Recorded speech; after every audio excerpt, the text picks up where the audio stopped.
Greetings, friend, and welcome to the Between the Covers podcast, where we are working every day to remove the self-limiting beliefs that are preventing us from becoming the heroes of our own stories. I am Marcus Barr, and today I want to talk about your identity. And not just your identity, but my identity. What makes up our identity? What makes us who we are and how we see ourselves?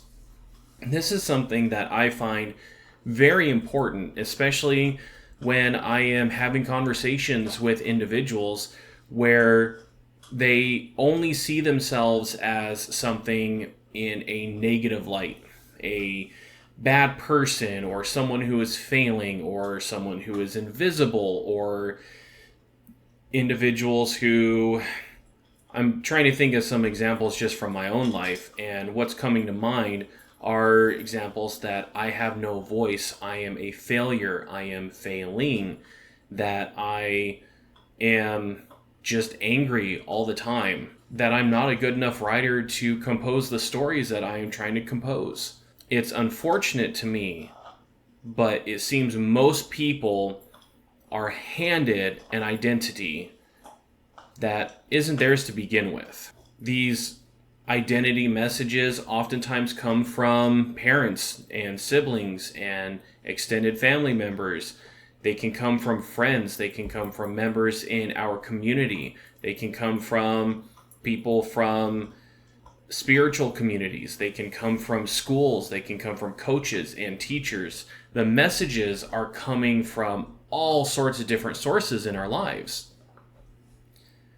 And if we do not check where these messages are coming from and what they're saying, then we can all too easily take these and make them our identity. And that's not a good thing. This is an area that I have had to do a ton of work in.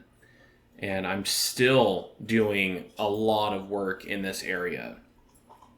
I have had to unravel these thoughts, these beliefs, these messages that have been telling me that there is something innately wrong with me, that I am a flawed individual.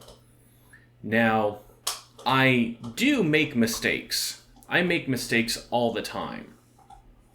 I would often take these mistakes and make them me. I am the one who's the mistake.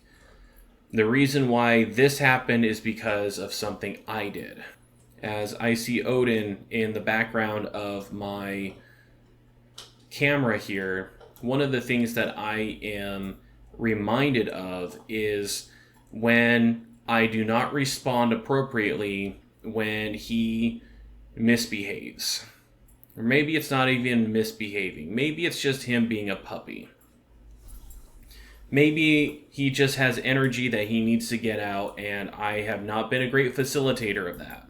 Ultimately, what comes up a lot of times is if I lose my temper and I become short with him, I can fall into a terrible mind space, believing that I'm not a good dog dad. I have been doing a lot of work reminding myself that no, I am an individual who can be tired, can make mistakes, can have lapses in judgment, can act irrationally, but that doesn't make me a bad person. That doesn't make me a bad dog dad.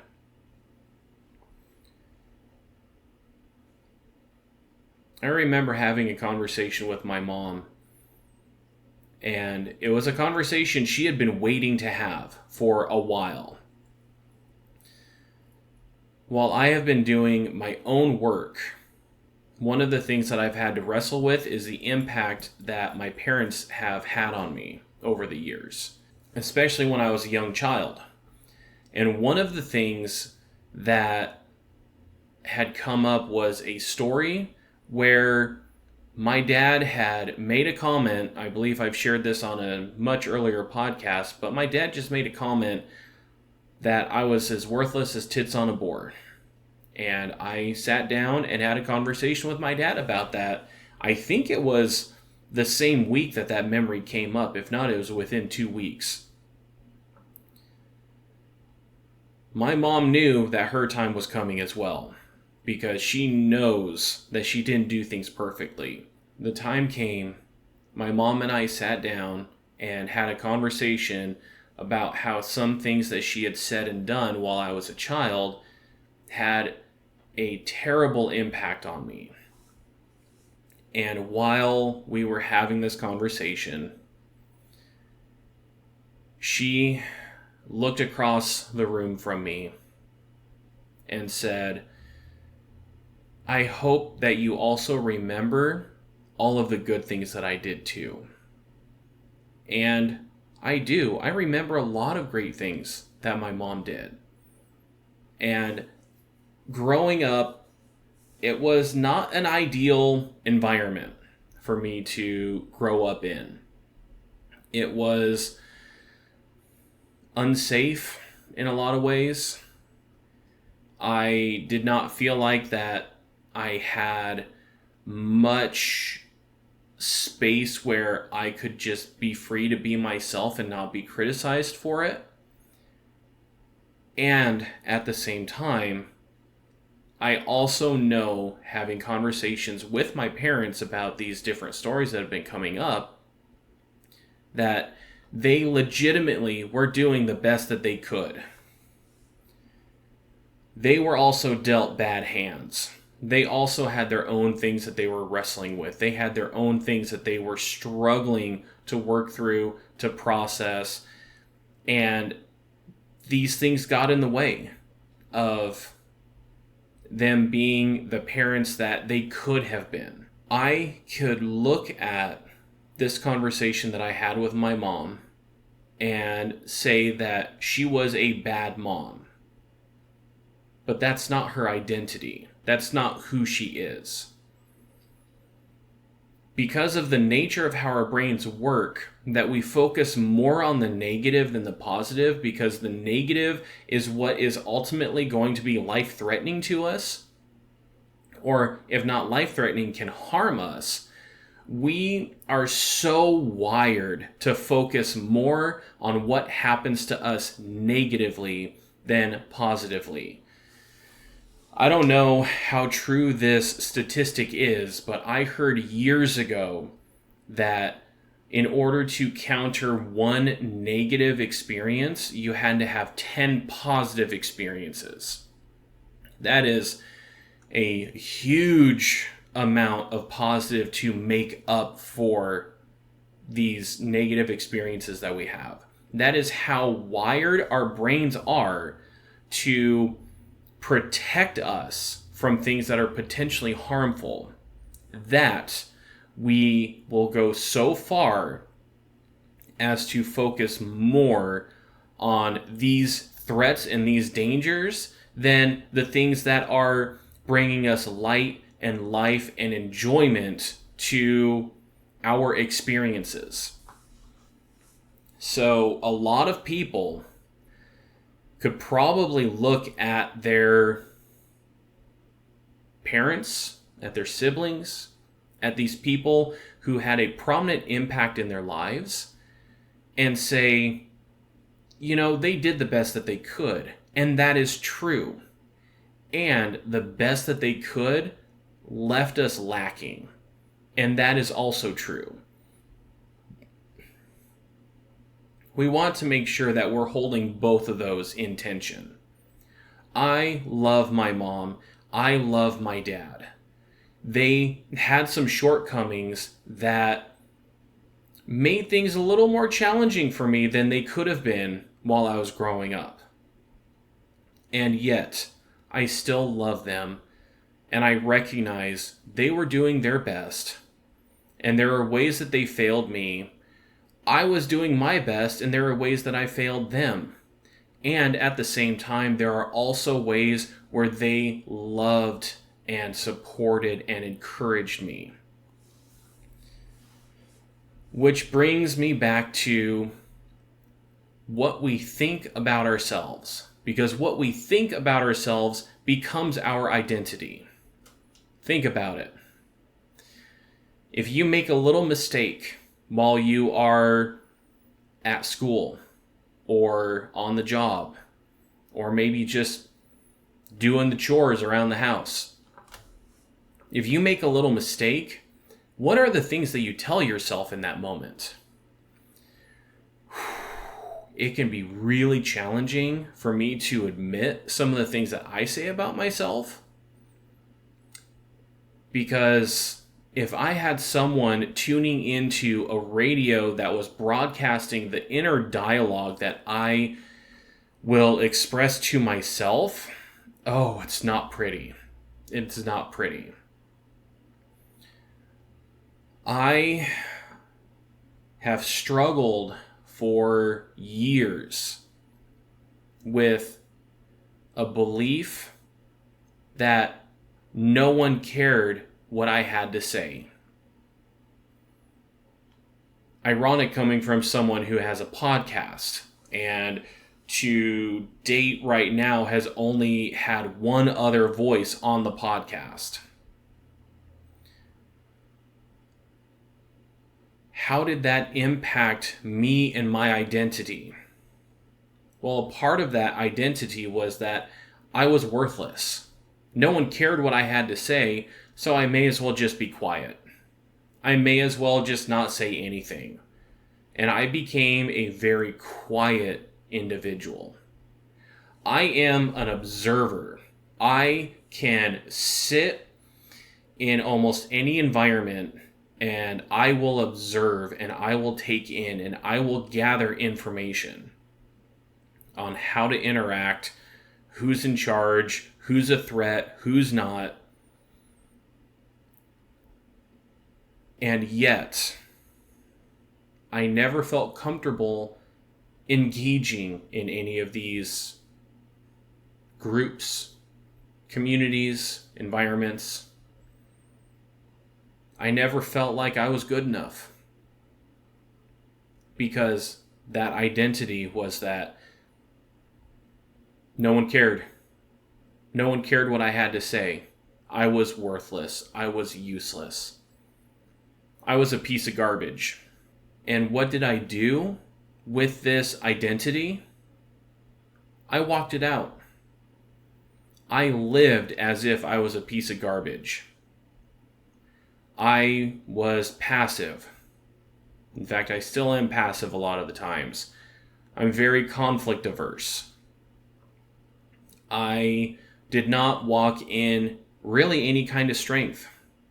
I always wanted someone else to tell me what to do, because if they told me what to do, I could do that. But if I tried to do something on my own and I didn't do the right thing, well, then that just validates that I'm a piece of garbage, that I'm worthless, that I have no value. I almost ruined my marriage within the first month. That was a tough one to have to process and work through. And oh, the negative messages that I played in my head about how I was a bad husband, how could I have hurt Libby the way that I did? Why did I continue to turn to this compulsion towards pornography when I knew it was going to hurt my wife? Why did I take something so beautiful as my marriage and treat it like it was absolutely worthless? Because I believed that I was worthless. Why do I turn to the coping mechanisms that I do? Why did I turn to the coping mechanisms that I did? Is because they at times help me cope with the feelings that were tied to my identity. And in certain situations, they reinforced those messages about myself. I am a piece of garbage, and a piece of garbage is going to look at pornography, so I may as well just do that. I will just sit here and play video games, though I could be going out and looking for a job. While I'm out looking for a job that I was telling myself these are jobs that I'm not even going to get, so why do I even bother applying for them? I'm going to go out and I'm going to spend some money that my wife and I don't have. These were all things, these were all behaviors that I engaged in. They did a lot to make me feel exactly how I believed about myself. I want to challenge you, my friend. What messages do you believe about yourself that have become your identity? What are the things that drive how you interact with the world around you? For me, that's changed a lot these days. I still am very conflict averse.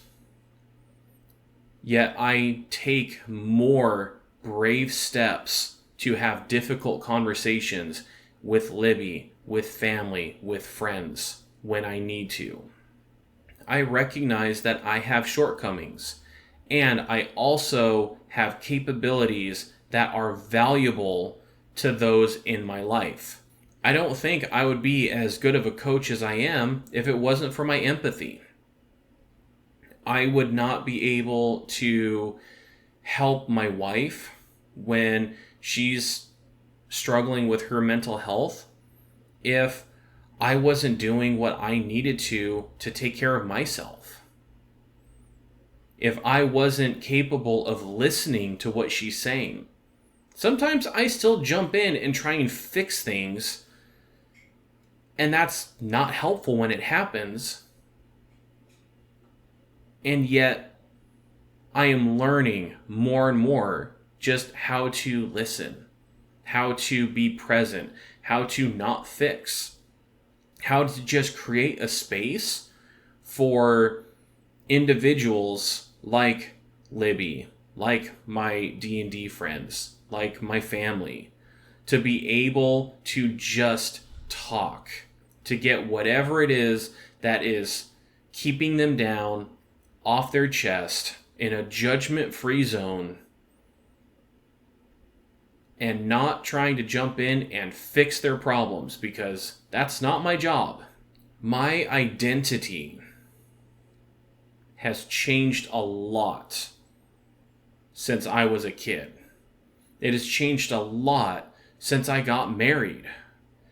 It has changed and evolved to encompass not just the terrible things that I believed about myself, but unraveling those and starting to replace them with things that are inherently good and valuable about me.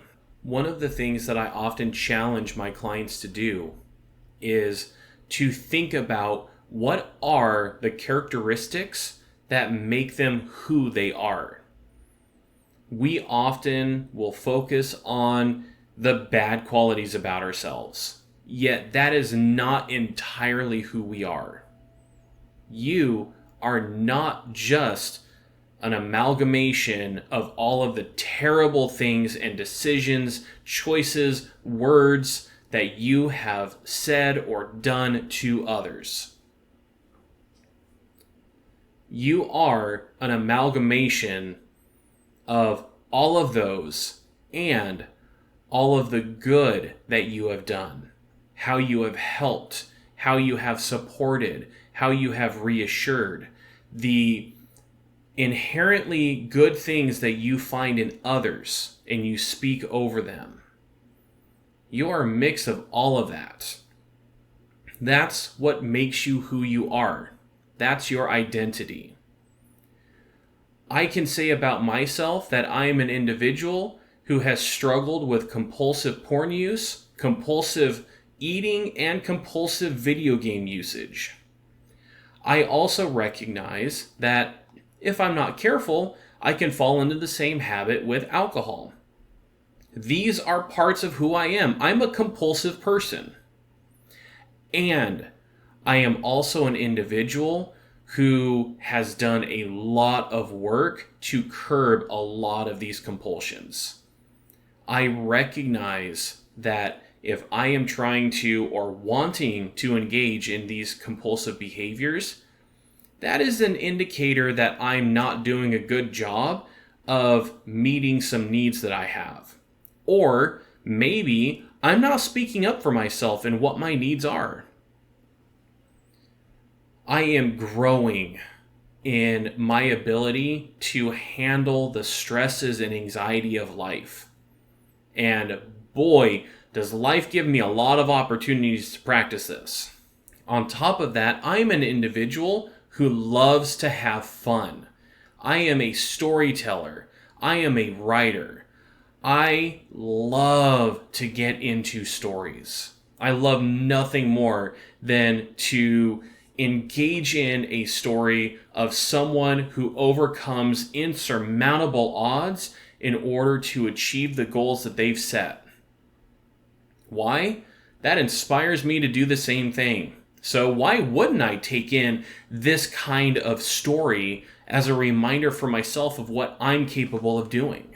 I am a puppy parent who has made some poor choices in how he handles the behavior of a puppy that we've had for just over 2 months. I am a husband who has hurt his wife in some very, very terrible ways. And I have done a lot of work to restore and improve the marriage that I have. I am a man who shows up for the people in his life. I am a man who's not afraid to ask for help when I need it. I'm not that self-sufficient of an individual. Great example of this is any kind of home improvement project. I usually just call my dad to help me out. And he tries his hardest to teach me how to do these things myself. He tries his hardest to teach me how to do this kind of stuff myself. And I try, and I'm still one of those people who would much rather just hire someone to do the job, because a lot of cases, I just don't have the time and energy for that. These are all things that make me who I am. I am somewhat mechanically inclined. And at the same time, I'm also really bad trying to figure out how things work mechanically. I grew up believing that I was a crybaby. And that has actually turned out to be empathy. And that has become a superpower within me. I am empathetic. I am compassionate. I do everything I can to make places safe for conversation and for voices to be heard, because I was one who did not believe that my voice could be heard. I love to just enjoy life. Life is too short to walk around in a depressive stupor all the time. Now, that's not to say anything for those who do struggle with depression. I have had moments where I have struggled with depression. A lot of times, for me anyways, it's just the stuff that I'm telling myself that just puts me in a bad mood. And life's too short for that. Life is too short to be any less than who I was meant to be. Every single day, I am taking steps to be that person. I am discovering day by day by day, year after year, what it is to be Marcus Spar and to walk out my life as Marcus Spar. I encourage you to do the same thing. Look at the messages that you're telling yourself that are putting an unfortunate identity upon yourself. Where did they come from? What are they saying? And are they true? And if they're true, are they telling you the whole truth? Or are they only telling you a truth through the lens of some horrible things that you had done in the past or things that were said over you? That's what it's like to become the hero of your own story. I am the hero of my own story. That is my identity. And I hope, it is my sincerest hope, that every single day you are stepping into that identity and becoming the hero of your story as well. You can do this. It is possible to unravel any of these negative core beliefs that you have about yourself, figure out if they're true, and start to replace them with what is true about you and what makes you who you are. Because there is no other person like you. And trust me, this is coming from a twin. I am genetically identical to one other person, and yet I am completely different from who that other person is. We both have different identities. We both have different roles that we need to fill in the lives of those around us. The world needs you, and it needs you to be the hero of your story. And until next time, live strong for today. Thanks so much for watching or listening to this podcast. If you like what you're hearing, then give this video a like and subscribe so you don't miss out on any future uploads. If you are interested in working with me, then take a look in the description where you can find my website or a link just to schedule a free 50-minute one-on-one call with me. Looking forward to talking with you soon.